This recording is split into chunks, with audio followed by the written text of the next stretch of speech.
Last time on Cursebreaker. Tonberry is goneberry, and the city of Tildry is better for it. Jesus. The end. In the dead of night, in the basement of the Tower of Knowledge, Uli, Holly, and Tibio were sworn in as Cursebreakers. After catching up with their friends at a celebratory barbecue, the party received a message from Emery telling them to head east. Looks like we're about to get back on the road.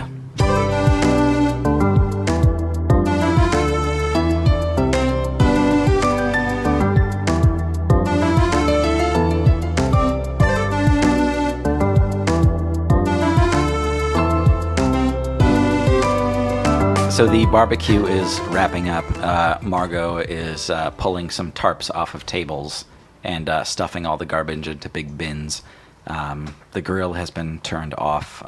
The last ear of corn has been eaten. Dave left the party early to head out east by himself. He's eager to find Buster. As you're leaving, Margot invites you all to be a part of a service for Veronica Venus tomorrow before you all head out of town. That sounds good, Margot. We'll be there. Yes, we would like to pay our respects. Before Tandy parts ways from the barbecue, she gives the group a final gift to no one in particular. It's kind of the hallmark of Lamplight, actually. She gives you a weatherproof lantern called a Stormlight. It's a simple flame that doesn't go out under any conditions. You can even burn it underwater. We each get one? No, it's just one for the party, just to guide your travels. It's a symbolic gesture. You said it looks like a lantern? Yeah. Your guildmates did more than repair your house, Holly. It's better and more functional than it's ever been. They took the opportunity to expand the place a little bit and give you an under-the-stairs sort of hideaway for more storage. Cute. And finally, they made a tiny little bridge over a pit that had been dug in the backyard. Good safety measures, indeed. So when is the service? It's supposed to be tomorrow morning. Okay. Bright and early. It was a long week? Month? It was a crazy week. Week? There were 3 days in there that were kind of blurry, but Yeah, it's been a little crazy. I can make everyone a cup of tea before bed. Little sleepy time chamomile. That would be wonderful. sounds lovely. Holly makes everyone a cup of tea except for Snakk because he doesn't. He's not here. I don't know. He hasn't said anything. I'll try something. Snakk is going up to the Tower of Knowledge Okay. Oh, and wearing his tabard proudly. Sure. Oh, okay. Yeah. Yeah. So you can see off in the distance the Tower of Magic is still about a third shorter than the other towers as it's kind of split in the upper third there. On your way, people who don't even know you or recognize you kind of move out of your way, and a lot of them will like put one fist over their chest as they look at you. Snakk flinches the first couple times this happens, thinking they're about to attack, and then starts to recognize it for what it is and goes up and touches their forehead as he walks by. They're not at all anticipating that. Is the door unlocked? Yeah, it's totally open. Okay. I walk in and stand in the middle area proudly. You are right next to this fountain, like a regular fountain, depicting a enormous woman with long hair holding this book. The pages of this book are like in the middle of being turned. It's really elegant stonework. Snakk steps onto the fountain and starts lapping up the water. Okay. Yeah. Brushes off his chin and looks at it, squints a little. Who can direct me to where the books are here? Somebody walking by looks at you and goes, and walks away.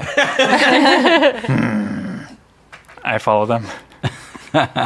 Okay, give me a. Are you trying to be noticed or no? Yes. Okay. They don't notice you until they get into the archives they were headed for, and then you follow them to a section called Anatomy, and they are looking at a book. Civilian. He closes the book real quick, turns around, and goes, "Huh? What? What is it that you are looking at? Nothing." And he like shuffles a book back into the shelves. I don't believe you. You are looking at a book. No. What are the pictures? And I try to grab it. Okay, yeah, you grab a book, and it's a bunch of, it just shows, like, the heights and body types of different humans. What is this? Are you Nothing. going to make a human? His eyes just go absolutely wide, and you can see him kind of sweating, and he goes, "What do you want from me?" It is a simple thing I want from you. I have a friend who is very much interested in skeletons and bones and dead things. Do you have a friend like this? Sure, I guess. Wonderful. Then you must come with me, and I grab his hand. Snakk is very much curious, and this Tibio is very secretive with his culture. I want to learn about their bones and why they collect them. Okay, is he like a necromancer? I believe so, yes. Okay, and he needs bones? Yes, he collects them bones, and I want to learn of their peoples. I don't want your bones, I want the books, please. He takes you to the floor just beneath the Archives of History, where that big bone display was. There are cats in these libraries.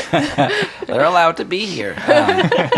Yeah, he kind of brings you in the middle of this dark marble floor with all of these octagonal patterns and light white trim around everything, and he kind of gestures and he says, "Well, this is as close to necromancy as you'll find out in the open.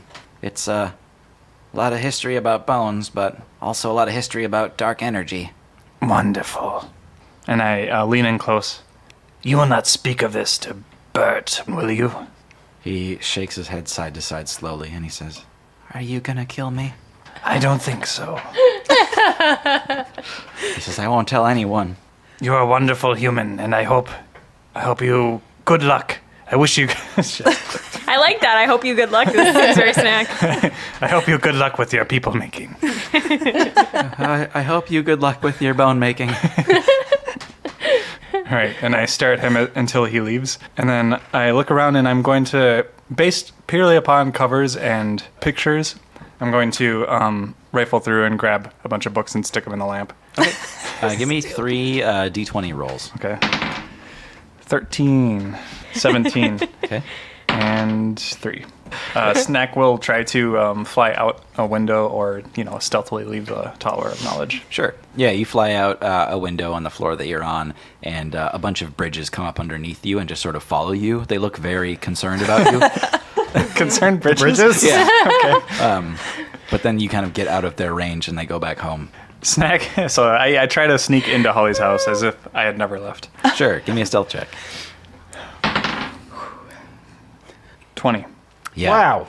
You sail in like Peter Pan, like noiselessly through a window and set down into the kitchen. Boo! Sorry, Tibio. Tibio is scared from upstairs in his room. I was just like, I was meditating in silence. What time is it? It's way late. It's late. I don't know what We're all time in bed, except Tibio is Yeah. meditating. And the house is expanded now, so I'm not sleeping By the way. outside. Yeah. Okay. They've got a room for you. You can sleep under the stairs. No. Tibio goes to bed. You're not concerned about the noise. You're just like, well, it's I realized it's Snakk, and I moved on with my life. Under the stairs, Uli is tossing and turning and trying to sleep and pulls out the mirror and says, "What if I were you?" And then just starts bawling because she's now sad Uli. Okay. Had to happen sometime. It did. I think I bottled it up. All right, Is anyone there you go. awake while this is happening? I'm sure like Snakk, who had just come home, and Tibio, who had just woken up, hear some light sobbing under the stairs. Okay. I destroyed the whole tower. Snakk comes towards the... Uli, Yeah. Yeah, what's up? you're being really loud and I think people are trying to sleep. I'm sorry. I come down the stairs, and I say, Snakk, What? That is so rude. It's rude that she's being so loud and people are trying to sleep. Can the whole house hear me crying? Holly hears the commotion and comes down the stairs in her pajamas and slippers and robe. She's we're all like, peeking in the door What's like you're a happening? child. what's going going on? I pull the blankets up over my face and roll towards the wall. Holly, Uli is crying about something. Well, sometimes, you guys, you just gotta cry under the stairs. Let's go back to bed. Uli, you okay? Yeah, I'm good. All right. Good night. It's not brunch time yet, you guys. Okay. Uli, if you need anything, I am right upstairs. It is going to be okay. Yeah. Bye, Tibio. Bye, Holly. Good night. Good night. Good night. And Snakk sits under the stairs with Uli. No. Snakk, I'm okay. I know. I'm gonna go to bed. I see. Okay. Sorry. Are you asleep, Uli? No, not yet. Holly says it's sometimes okay to cry under stairs. Yeah, if you need to cry, it's okay. I will wait here until I do. Okay. Good night. Good night, Snakk. The next morning, Uli looks like she cried herself to sleep. You're all getting ready for the funeral service, and when you show up there, Margot is dressed the way she's always dressed, battle ready, and about to run this service for Veronica. Holly is wearing a black dress that looks exactly like her regular dress that she always wears. And it's got a long, full skirt that goes out. But at the edge of the skirt, in honor of Veronica, she has sewn little crystals all along the edge of her skirt that like tinkle together. And they're like a purpley clear color that like reflect the light and tinkle as she walks, because Veronica was her crystal sister. I don't know. And then she's got the crystal recorder, and she's going to record one of the speeches. Tibio is wearing Veronica's robe. Uli is wearing clothing. It's just a black hat. Sorry. Snakk washes his loincloth for this occasion. Wow. Ooh, boy. Oh, wow. Did we get you a larger loincloth? No. It's a fairly small gathering. You see familiar faces from Lamplight. You see other Cursebreakers in the mix. But it's a small gathering, and it's a short service. Margot concludes by saying, "Many of you will never know the real extent of her sacrifice. Some of us gave part of our lives to ridding the world of curses." And she gestures to the group of Cursebreakers before her, and she says, "Veronica gave her whole life. We need to honor that."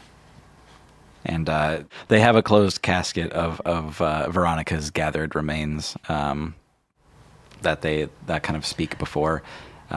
But that's all that remains of her, is her memory and her legacy unto the rest of you. It was a beautiful service, Margot. Thank you. And Holly has a big, giant white handkerchief that she's delicately dabbing her face with. I need to take some time. Holly, you may not hear from me for a good while, but I'm around. I understand, Margot. Take as much time as you need, but don't be afraid to reach out. And then pulls Margot in for just a nice hug. Margot's not a whole lot of a hugger, but she really leans into it this time, and she holds you a little longer. Tibio walks up to the coffin and just places his hands on it for a while and just muses on Veronica and everything she did and who she was and all that stuff and her sacrifice. And Tibio, you place your hands on this coffin, and you can definitely feel the presence of the bones inside of it. You close your eyes, and when you open them again, you are not in the same place that you just were. And it scares you, and you back away, and you blink, and suddenly you're back at the funeral. I look around and see if anybody's looking at me or anybody saw what happened at all. You just hear quiet conversation that didn't seem to skip a beat. I walk back to the coffin and haltingly, kind of hesitantly, place my hands back on it and close my eyes again. For a split second, you feel yourself in a gray stone room surrounded by archways at every angle. but it's kind of like remembering something from a long time ago where you can't hold it in your mind. You can't stay there long enough to look at the bricks in the wall or to look down any specific pathway. And then you're back again. I look at my hands and I blink a few times just to make sure I'm really back. And then I say, au revoir, Veronica. I will see you in the next life. And I walk away. So you have a long road ahead of you. You're going to go farther than Lamplight back east. It's more than double your journey from Lamplight. Should we buy food this time? Why do that? Then we'd have to start buying armor. Good point. Can we just say we're prepared for this long journey? Is that fine? Do you guys want to do it? We get all the leftovers from the barbecue. Snakk can provide provisions for this journey. We do not need water or food. Snakk, we can't just live on hot cocoa. It's not, well, that is debatable, Uli, but I can provide food for us. We do not need to burden these beasts. I'm assuming we're taking horses. Are we? I think we should get a wagon for this journey. It's going to be pretty far. Wagon sounds great. Did somebody say they needed a wagon? Oh, Yay! Danny! Who's Danny? My name's Ricky Radwagon. I'm sorry, you sound like a friend of ours. Wait, are you related to Danny Deep Pockets? Don't know the guy. Ricky Radwagon, here to sell you a used or new vehicle. Oh, no. Yeah, we need something that can get us to Vindorn and back. How about this beauty? And he raises a garage door that you didn't really see there before at all. And there is a dilapidated 3-wheeled wagon with a bunch of flies coming out of it and a torn, like, canvas top. And he says, "What do you think? 250 gold pieces." Well, this is the more practical option. Would it be practical to drive something that would fall apart? It's like a trap, but for us. That it is. I think we'll look somewhere else. Thanks anyways. Well, hold on, I got more options. It's probably better you didn't go for this one. It goes through horses like nobody's business. Behind door number 2, you've got the economy model. And pulls up another garage door, and you see a not much better looking wagon, but this one's at least painted red. It's got an intact canvas, 4 wheels, and a sickly looking donkey at the front of it. What does he mean, goes through horses? Like literally? All of these stickers say 2 horsepower. What is this? They're all the same. Is it trail worthy? Holly's like looking around at the wheels and like she like touches one and it like wiggles a little bit and she's just like Tibio's petting the donkey. The donkey looks up at you with these huge cataracts in its eyes and goes,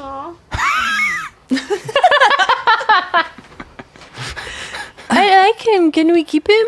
I feel like we really should look somewhere else, you guys. I just don't know if this is gonna help us. Wait, don't leave. I got one more option for you. Oh, lucky us. This one's gonna blow your hairs back. And he runs out, grabs the last drawstring, and pulls up another garage door.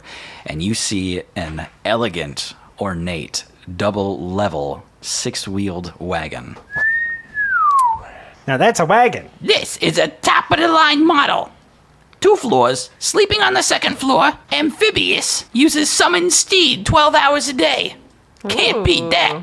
I like how much? the magic pieces. Oh, this guy couldn't give it away for less than 3,000 gold pieces. No. Not even to the heroes of Tildry. Yes, did you see that our friend here wears the tabard of Tildry? Oh, the hero of Tildry. That's 2,999 gold pieces 99. Wow. No. Yes. No. Uli, you always argue with people on these points. Snakk. You and Holly. What? Snakk, it sounds less, but it's really not that much less. This is not worth that much. Ricky, I really appreciate you showing us your wares, but honestly, I feel like Tommy down the street sells a wagon just as good for half the price. I need you to level with me. Okay. You and I both know there's no Tommy. I need you to stop pulling my leg and make a straight deal with me. I am sick of dealing with you and your 2-timing crew. Not that I've ever met you before. 2 times. I've never cheated on you in my life. Well, now you really offended me. I will take my business elsewhere. And It's 2,500 gold pieces. Did I mention that? Holly stomps away, and she's like angry. She won't talk to him anymore. Snakk, how much? You don't know. I how have to no count. idea. You don't know how to count. Can I see some of the money, please? I will be back. I set the lamp down and I crawl in and I'm throwing coins up. I can't turn it out. I can't turn the lamp upside down anymore. Sure, Just yeah. precariously. How many more of us have to walk away in frustration before we get that final discount? At least 2 of you. I walk up to Ricky Radwagon and I say, Please, sir, we did not mean to offend you. We are just trying to be on our way. You see, we have just taken upon ourselves a very dangerous quest, and we want to be as safe as possible on our way there, and we hope that you will see it in your heart to help us out, because we do not have much in the way of provisions or transportation, and we don't really know where we're going either. And our friend just died. Did you know Veronica Venus? Nope. But it sounds like you're hero types, huh? We do our best. I don't know how successful we have been, but we did help Tildry. Might have heard about that. Tell you what, if you don't got the coin, I can take other types of collateral. Such as? Valuable objects, small magical trinkets, you know, your abilities, your name. Excuse me? Qu'est-ce que c'est? Tibio, make a perception check. That is a yucky 21. There's something about Ricky Radwagon. Something you have learned to be suspicious of. Something that puts you on edge that you grew up with. He's made of bones. Knew it. grew up with. Meanwhile, Holly is looking for another wagon vendor. Just stomping around town looking for wagons. I mean, she knows this town. Yeah, there are some other places. You see serviceable models for travel. There's nothing as ornate or exciting as the $3,000 model. Can I sense if Ricky Radwagon is evil? Don't you have a spell for that? It's my Ronnie's radius. Oh, okay. Yeah, no, not evil. Okay. Yep. All right, I didn't want to have to do this. I channel divinity to read his thoughts. He has to make a wisdom saving throw. Ooh, that's a 13. I think that's not good enough. Okay. He fails. All right, give me those surface thoughts, baby. Oh, I hope they give me their names. Oh, I hope they give me their names. Well, my anonymous, nameless friends, I think this is not the right vendor for us. At this juncture, I think we should all go and not say anything else to each other or to him. There is something familiar about you, but I hope you have a good day. We're just gonna not get a wagon and make me walk the whole way. I think we are going to find another wagon somewhere else. Tibio. And Snack's throwing up more coins. I think I should clean out the lamp and just get this all organized. I wanna- Still more coins. I want to put my finger in the lamp opening. The coins fall back down on me. It gets a little muffled towards the end there. Yeah. Holly comes back from her expedition down the street looking at other wagon vendors. It's just like a car dealership town where all the car dealerships One are just strip. on one street. Yep. The Miracle Mile. Yep. And she comes back and she says, "Hey guys, I think I found a fine wagon. We don't need this fancy pants, double-decker business. I'm good sleeping under the stars. Let's just save some of our gold. And I found a vendor just down here that I think will work." I think this lady's right. We should go. This lady. Let's go. Final offer, 2,000 gold pieces, and I'll throw in automatic pie maker once a day. No. You guys, What kind of pies? pie. Rhubarb and peach. Maybe for 200 gold pieces. 200 gold. You're terrible at haggling. That's not worth the wood. All right, then. Thank you for your time. Beat it. And he closes all 3 garage doors at once. This was the worst transaction I've ever been a part of, or my name's not Jason. What is it up with you, Bert? Come on, let's go. We go to another wagon vendor. The other wagon vendor, yes. Tommy. Well, no, Tommy doesn't exist. It's established. So you meet with Jaren. Jaren. Sorry, Jaren. Jaren says, We will pay no more than 2,000 gold for your wagon. Snakk. No. That is the top. okay, great. It's great that we've got a ceiling. Now, let's talk about your floor. What do you have to spend today? What can we get for 1,000 gold pieces? 1,000 gold pieces can get you a pretty serviceable vehicle. Let me show you my green lineup.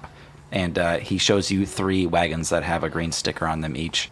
Says, these each have something kind of neat about them, if you will. This one, it's quite a bit bigger on the inside, and you can see it's got some extra dimensional space.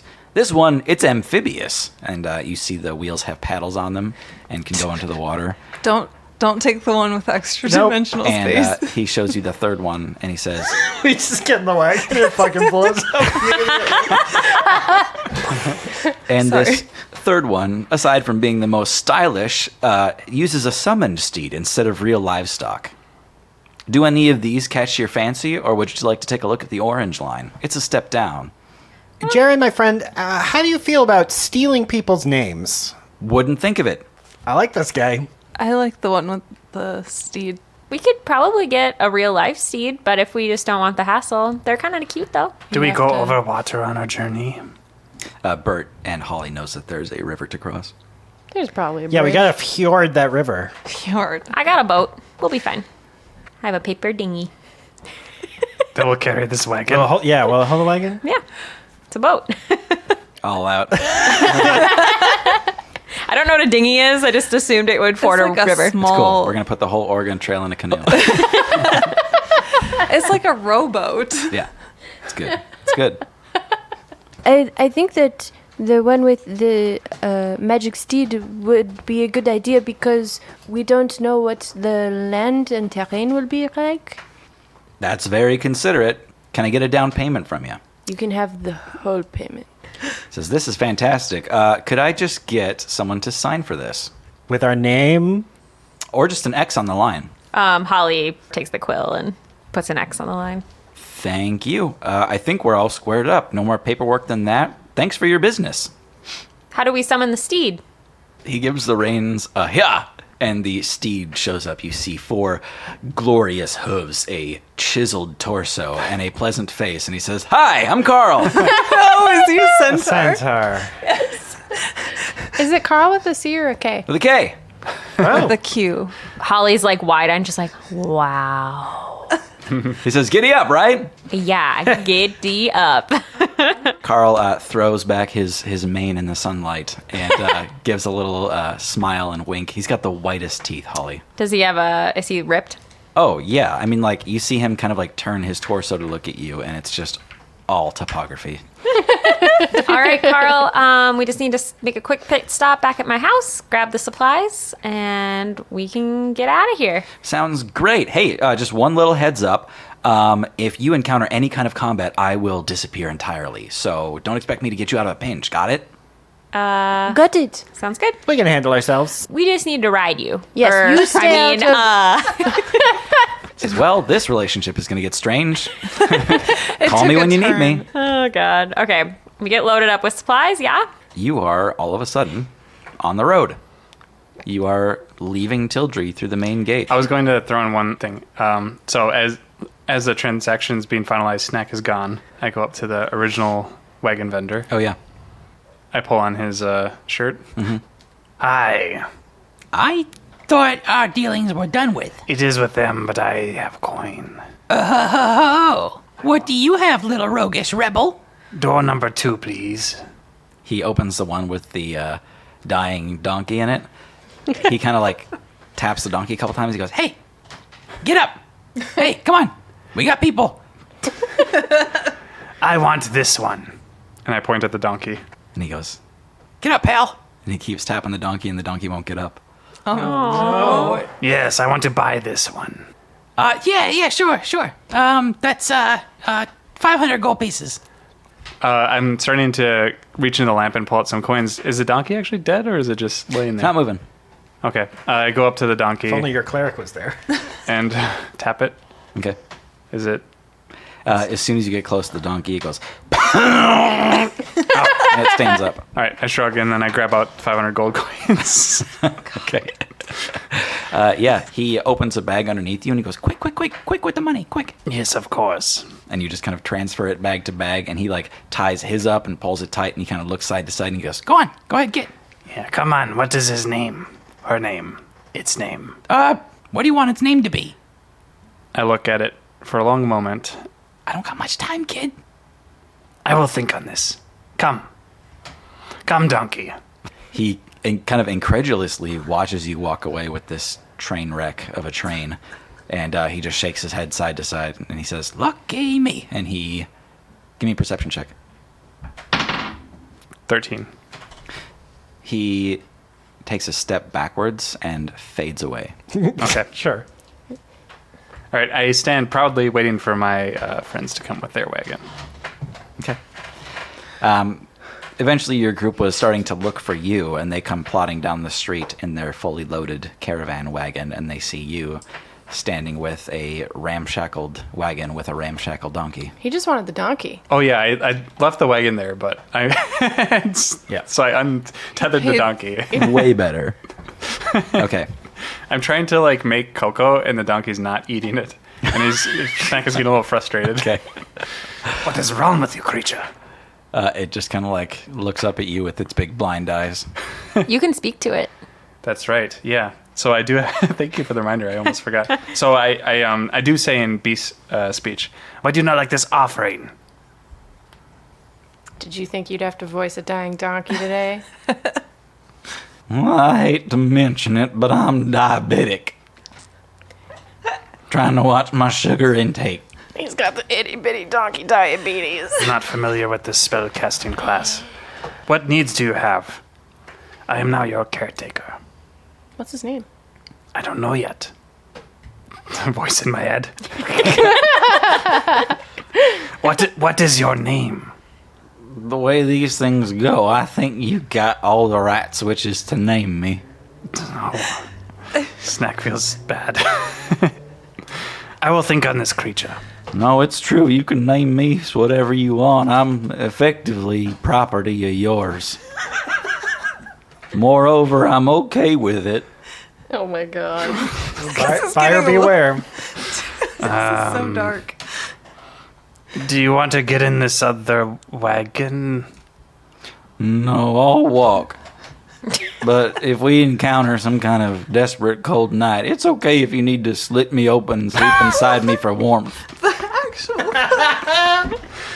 I will consider this creature. Wouldn't be such a bad thing. Have we come upon this scene yet? You see the donkey looking up at Snakk, and Snakk is going, I get excited and I jump off of our totally adequate wagon. And I run over and I say, the Tibio, yes, you cannot have these bones quite yet. No, I am just excited. Le Baudet. It is a creature. That's his name? What? Labaudet? He's a donkey. Do you want to Is- say something to him? I can translate. Is donkey? How you say it? I ask in beast speech, is donkey? Is Donkey? I've heard donkey. Can this episode name be Is Donkey? When we're getting to hog wild. The donkey says, La Baudet is fine. Labaudet. Baudet. Bidet. Bodie. You can call me Bidet.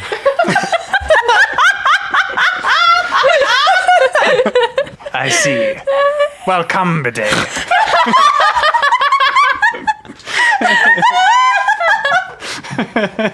All right. So, Okay. bidet. Yeah. So you are all leaving Tildry through the front gates. Heroes. Again. Jason Pigeon is waving a handkerchief at you. He's the gatekeeper guy? Yeah. Okay. Man, I'm glad we always go out Jason's gate. Busy guy. On the way out, you pass by the farm area. You pass by that farm that farm. Ulrich's farm, which is vacant most of the time now that he has a lot more to do in the city. He and Margot have kind of taken up running the political interim. On your way out, Tibio, make a perception check. 10. Nothing to worry about at all. As you pass by Ulrich's farm, you see a large cluster of kids that is actually being headed up by Ulrich himself and actually a few of Ulrich's triathlon team, or his would-be triathlon team. They're actually training some of the kids in different ways of magic. You can see that in the wake of the events in Tildry, they've left the multi-magic triathlon to the children while the adults rebuild. You can see 2 students are about to duel to the best of their ability. You see them standing up onto wooden boxes out in this field with a big white circle painted around it. Standing up on one crate is Nook, and standing up onto the other is Maisie. Hey, aren't those the 2 kids we know? It's Maisie. I'm gonna miss her. It's okay. Don't worry. And Holly takes away a very wet handkerchief from Uli and hands her a new dry one because she's been crying the entire time since we've left. You're welcome. You're passing directly by them when you see Nook first cast this spell, and he says, "Roots from Mother Nature deep below, bring her to the ground." And you see these little yellow bands of energy drag Maisie towards the ground. But just as they reach her ankles, Maisie raises a hand into the air and points at Nook and says, "Objection!" and uses Counterspell, a 3rd level magic, Damn, Maisie. to counter Nook's Earthbind. And Ulrich immediately just starts clapping along with the rest of his assistants and says, "Now that is some fine casting. Come here, Maisie." And she steps down off the box and they all do a little celebration. Tibia walks up and is clapping and says, "Oh, well done, encore, encore." She takes a bow. "You all leaving again?" Yes, we are going on an adventure again, but we will be back. We're on the open road. Don't worry about her. She's fine. She's really gonna miss you, I think. Uli, don't cry. I don't have a tracking ring, but I'll be thinking of you. I grab her up into a big hug. She seems a little distressed at the sudden closeness, but she hugs you back a little bit. Okay. And Snakk, Nook looks up at you. What is it, Nook? Do you think you'll ever be back sometime? This whole world will be my domain at some point, so yes, but I don't know when. Well, I hope you come back someday, and I hope I get a genie of my own, and I hope someday I grow up like you. You know, overnight. It was quite painful, actually. You will grow. You will be tall as well. Oh. What's your name again? It's Nook. Nook, yes. Of course. Painful doesn't sound good. Maybe I'll just grow the normal way. If you do what I did, which is every morning and every night stretch real big like this, and I reach up towards the sky, and then just see yourself as a fire-breathing dragon looking over the town and crushing all the... just make sure you stretch and think powerful thoughts, Nook. He stretches his arms up towards the sky and he says, "Like this?" Yes. And Yes. you see little blades of grass sprout all around his feet. It's wonderful, Nook. I have a gift for you. Oh, what is it? Holly. Holly, please, can you come here? I'm a little busy, and she's holding the reins of the centaur, sitting up on the wagon. Okay. And she's like, "What do you need?" No bother. And I fly over and I try to reach into her pockets to find the hawk rock. Oh, Snakk, no! Where's the rock? What are you doing? Get My off rock. of me! Holly punches Snakk in the face. Ouch. Roll the hit. You don't get to punch him. You don't just get to hit people. 10? My AC is higher than that. You hit his tough scales, and Snakk doesn't even feel it. Ow! Snakk, what do you need? Holly, that little human child over there, I can't remember his name, but I was going to give him the hawk rock. Do you have it still? What's a hawk rock? The rock that you stole from me the barbecue night. Holly looks super confused, and then she remembers. She's like, "Oh, you mean this rock?" And she pulls it out of her pocket. Yes. She's like, "It was just really pretty. I found it at the barbecue." Thank you. And I go, Snakk goes to seal it. Holly, may I please have this rock back, please? What will you give me? A joyful human child. Gross. Everything is with money, I see. I reach in and I grab out a handful of gold coins. How about an interview with the genie? I get to be in the room. Okay, Okay. here you go. All right. Okay. I head over to Nook, and Nook, I told you to explore dark places and seek out powers and seek out genies. Oh, I have been. Wonderful. Should you ever be surrounded by kobolds, they may want to murder you. You may negotiate your escape by playing hawk rocks, yes. Here is the perfect hawk rock. And I drop it into his hand. He's got both hands kind of cupped, and he catches it and says, I think I understand. This rock will never miss, Nook. You may use it to win hawk rocks and always escape the kobolds and use them to do your bidding. He holds it in front of his eyes, and he says, Is this from the genie? I think so. Wow. Yes, also, you can use it to be petty. When Maisie beats you with counterspell, you can throw this rock and it will always hit. And I give him a slow wink with my sideways closing eyeballs. He grimaces a little bit at the sideways eyeballs. And he says, well, I'm not much of a thrower at people. I'm not much of a... Well, you know I pat him on the shoulder. Yes, of course. Wouldn't want to say that out loud. And Ulrich kind of looks your way and also like references the rest of the party. Like, is it okay for Snakk to be talking to kids? All right, guys, time to go. good. Yeah, and with that, you get out on the open road. The first evening out of Tildry, you stumble upon the first in a series. You see a campsite that has been abandoned. Not too far off the road, you are able to spot some of the canvas tents just from where you are walking. But you see 2 tents that are set up. You see some old food in a metal pot that is over a fire. It looks like a full meal that was never eaten. And you see a sword sticking up out of the ground not far from the fire pit. You've all been walking all day. It's pretty close to where you'd want to make camp. This looks like it might be a good site, might not be. Well, this camp looks lived in, but is it just me or is this a little creepy? Can you vibe check a non-living thing? You can make a perception check to learn more about the surroundings, or you can investigate something specific about the surroundings for more information.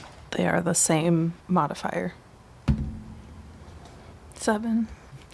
Do you want to learn more about the area, or do you want to investigate one thing in particular? The area. Okay. You see nothing of note with the 7. I think it's hard to see with eyes blurry with tears. Oh, yeah, you've been crying all day, and you're just, like, exhausted. And dehydrated. Yeah. I would like to check for any dark magic vibes. 14. You do sense dark magic coming from that sword. Bert, do you know anything about magic swords? Do I? Which one do you want to know about? That one? And I point at the sword sticking this out of the one. ground. There is some severe dark magic emanating from it. Very dangerous. I do not think that it is safe to stay here tonight. Well, let me see. Do I know if I can touch the sword without getting cursed You don't or know something? I don't know that. Well, I have to touch it to identify it. So, Maybe we should just find somewhere else to camp tonight. We still got a little bit of time. yeah, but magic sword. Isn't it Emery's sword, maybe?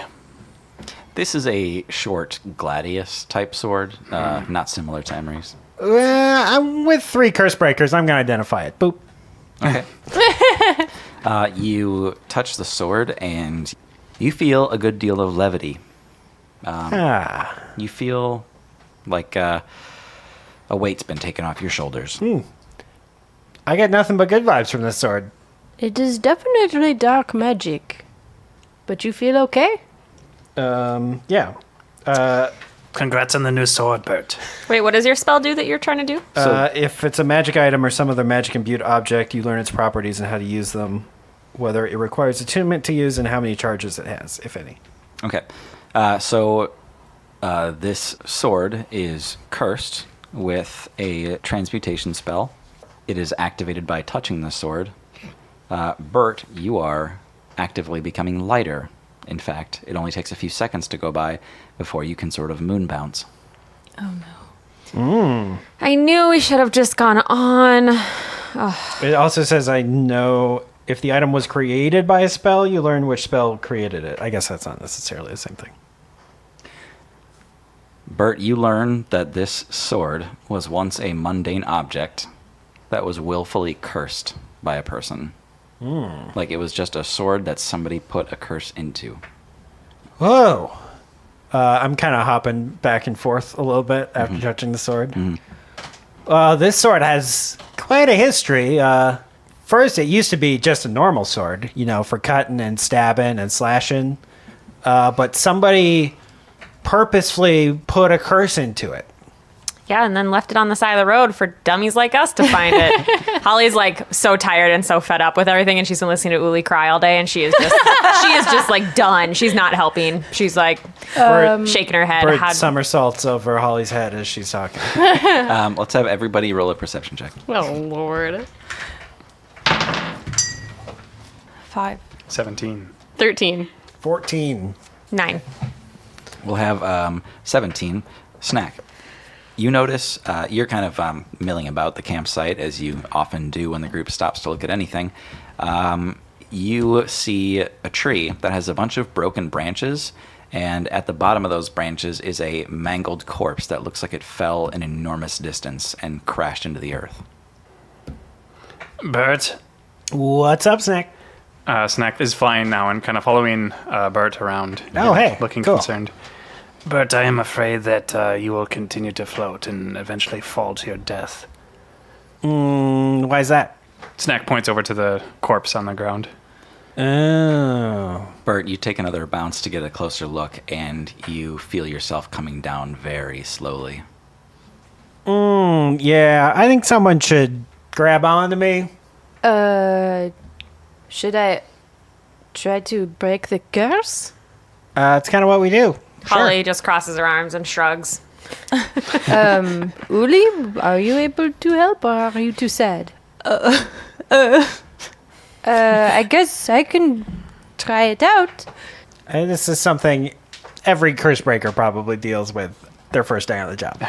Bert, you're no longer coming back down. Yep. Snakk wraps. Did anyone grab me? Snakk is going to wrap the rock rope around Bert and try to tie it to the tree. Bert is in perfect equilibrium, floating next to the tree as you tie him up, and then slowly over time you can see the rope being pulled taut as Bert is being pulled upward. Bert, if you should die, is there anything you want me to share with anyone that you love or care for? Oh, you got to get my story published. Hold on. Please, What? Snakk, please pull him down to the He's ground. fine. He's tied to the I need tree. to. It's- I need to have access to him. I'm trying to. Yeah. What the knot's coming undone. 1 sec. And I fly over to the tree and try to retie it. Okay, well, Tibio, I can try to pull, but he's quite heavier than me. Okay. I guess I'll just go for it. First, you do the mana flare, and I hit the first circle. Yeah, you feel that cold ignition, and the iciness races through your body again. You all see Tibio's skin go white with the droplets of energy fading away from him. Looking good, Tibio! And then I do the disenchant of Monsieur Blanc, and I hit the second circle. So you're disenchanting an area of magic. What do you target with it? Oh, I'm targeting this sword. Okay. Yeah. When you do so, you see all the color disappear from the world in a 5-foot circle around that sword, and instantly Bert descends and kind of hits the bottom of the rope and then just like swings against the cliff. And does like a half loop as he's kind of flung around by his own weight. Do I see any sort of specter at all? Nothing. Okay, small scale. Yeah. Okay. And then I give it all I've got. And I point at the sword with both hands Okay. in my Kamehameha pose. Yeah, yeah. And you all see a swelling of white light in Tibio's hands, and then this needle-thin line of energy races towards the sword and just kind of slices it directly in half, carving a little line on the ground. And then you see it disintegrate from that cut and just kind of cease to be. And Tibio, I will say the speed at which you got that over with, you only lost a third of your health. And all of your spell slots are used up. So he didn't age. No, correct. Cool. And aging normally won't happen unless you've got a curse, like, bleeding you. All right, that's our first solo curse break. I did it! Very cool. Voila! I guess we can set up camp here now. I'm tired. I'm exhausted. Hey, Tibio. Oh, can you untie me, Snakk? I suppose. Snakk looks defeated and unties Bert. When I get untied, I just am making sure I don't float away for a second. Yeah, you're solid. Tibio, maybe we should go talk to that guy over there. What guy? The guy who died. Oh, the dead guy. I see. I thought you thought that there was another person here. No. It's my first time doing this, so maybe you can give me some pointers. Okay. And I go over to the skelly on the ground. All right. I cast Speak with Dead on this man. What? Okay. This crumpled corpse at the base of the tree, you see it, like, unwind its head a little bit from the cruel angle that it had landed at, and it kind of resets a few of its bones to be able to at least speak to you, and is still laying on the ground and looks up at you, Bert, and says, Yeah, I know. "Oh, I seem to have hit the ground, haven't I? I'm dead, aren't I? You did, bud. Sorry. What is this, then? The afterlife?" Not quite. If I remember right, I think I got 5 questions, then you hit the afterlife. That's right, it's 5 questions. Go ahead. All right, okay. All right. Did you touch that sword over there? I did. Where did the sword come from? We purchased it. Whom did you purchase it from? A dark-haired woman steering 2 black horses in a caravan. A Dodge Grand Caravan. Where was she? Not far from here, headed east. Shit, I got one more question. Well, you should ask if there are any other people here. Oh, Who what's we- that? Yeah. And who can we notify of their death? Was there anybody here with you? There was. My partner. She's gone now. I can't ask you to elaborate, but Now he's dead. perhaps you would like to. He goes, Okay, well, she's gone now. Damn. Bert, I think the caravan that this poor man was talking about was Joe's caravan. You're probably right, Tibio. And if they have a caravan full of cursed objects, there is every chance we will run into more. That's right. We just gotta be ready to break them. I guess. "Are you going to camp here for the night or continue on?" Holly's already setting up the camp. She's ready for I bed. think we're good here. We decursified it. It's good. Yeah, go to sleep. No more sad Uli, please. I want to actually play. Do I heal overnight? Yes. Yeah, full HP over. Long rest. Do you guys take watch when you do this? I set up my squirrel. Snakk will take watch Okay. with bidet. Good day. Snakk tries many different types of food to feed bidet. Yeah, bidet. What do you try to eat? Some leaves, some grass, some water, cocoa, crumbs that I found. Leaves, no. Grass, yes. Water, yes. Cocoa, no. Crumbs? Hell yes. Turns out this donkey's favorite food is crumbs of any kind. Awesome. Literal find crumbs. many of these. Yeah. Snakk, while you're on watch, this area has become considerably smaller at night. Even though your dark vision helps you see in conditions like this, it still cuts down the amount of apparent world that's around you.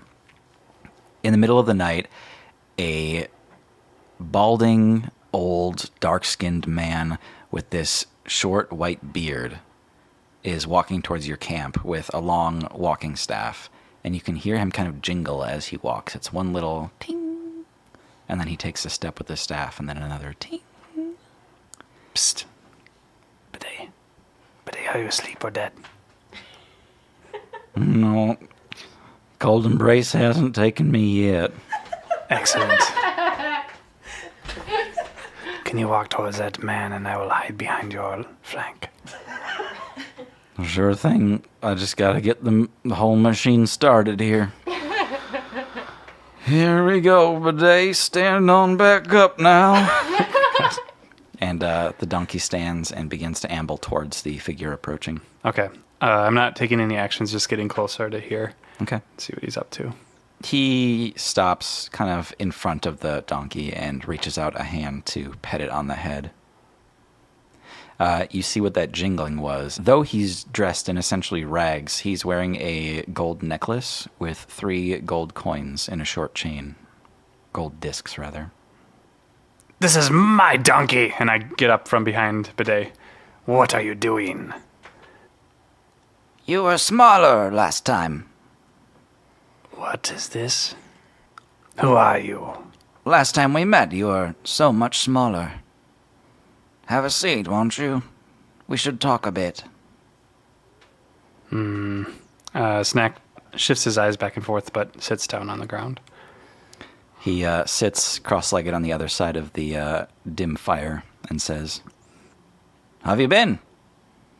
I have been well. We have accrued much power.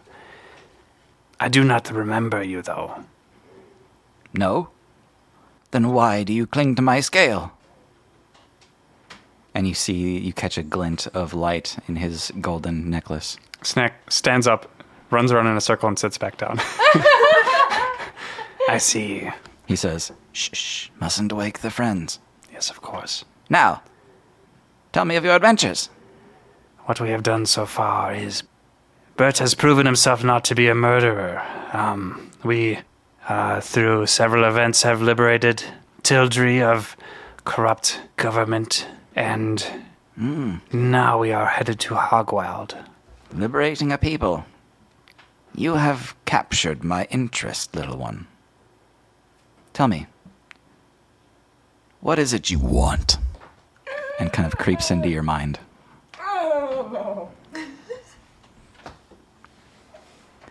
What is it that speaks to you? All my life, all my 6 long years, I wanted power. To protect myself and to assert my will upon others. Now, most of my friends I have met have become Cursebreakers. They give their own life to rid the world of evils. To be honest, I am quite torn at this point. I do want to keep myself safe. I want to keep my friends safe. I know not how. What I have done now, great dragon, I have purchased this donkey named Bidet. From what I know, this creature is also wise, and it can teach me many great things. But I do seek guidance. I may look like a creature who has a plan, but I have really stumbled along these many weeks now. It's good that you seek guidance. It's important. I'll tell you now that you are on the correct path. but I cannot tell you where to go from here. Only that you must always be honest with yourself, Snakk. It is the only path. If Snakk had the ability to have his heckles up, he would. His scales kind of like shift around a little bit, and he stirs in his seat. Now, this meeting was just a quiet one. I'll see you again soon. And I look forward to it. One question, creature. Great dragon. It stands up, and when it does, you see the sort of fiery red glint that you sometimes catch in the reflection of gold coming from his eyes. And he just seems so tall, impossibly huge. But he's just a normal person. You can catch all that is a golden dragon just by looking at him. And he says, "What is it?" Have you a name by which to be called? "I do. And I believe soon it will be known to you." Farewell. Thank you. He turns around and just takes a little clink, tuk, clink, tuk, as he begins to walk away. Snakk runs over to wherever Uli's sleeping, Okay. Uli, Uli, Uli. and he's like shaking her leg. Snakk, Wake up. What? Wake up. Guess what? I don't know, Snakk. What? Oh, you're not crying anymore. Is all well? You're no longer cursed with your tears. Snakk, I was sleeping. Yes, I could not let you sleep any longer. Uli, that golden dragon from before, Yeah. it visited me yet again. Here? Yes. And you didn't wake me up? I am waking you up right now. I was too scared to do anything. Man. Oh, I it was wanted so to see cool. him again. Ah, yes. Well, he's just my friend, I think. Oh. He didn't say too much, just that Uli's cool and all, but Snakk. He thinks I'm cool. He didn't, in so many words, maybe, but he was definitely like, I'm here to see you, Snakk.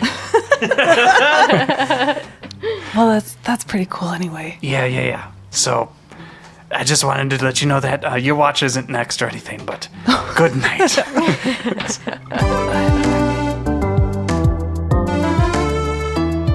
Thanks so much for listening. I'm Tim, your DM and your genie. I'm Hannah, playing Holly Hyacinth. I'm Thomas. I play Engelbert FF Wisherspoon. I'm Tara, and I play Tibio Famur. I'm John. I play Snakk the Kobold. And I'm Maggie, playing Uli.